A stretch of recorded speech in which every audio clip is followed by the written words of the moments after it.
In this video, I'll show you how to add keyboard languages on your Xiaomi 17 Pro.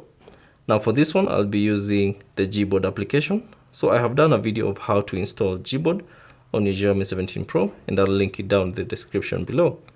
Now once you've installed Gboard, simply find it and launch it. And then within the Gboard settings, select languages. And then from here, simply select add keyboard.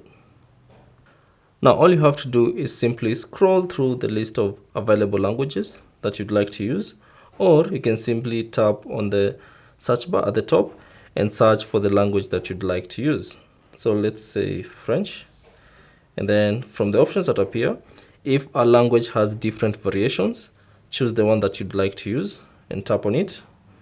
And then you will see a couple of options to customize this particular language.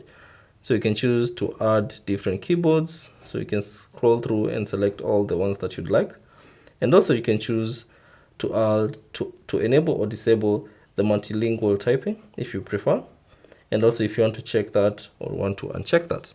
Now once you have selected everything, simply tap on done and the keyboard language will be added on your Xiaomi 17 Pro.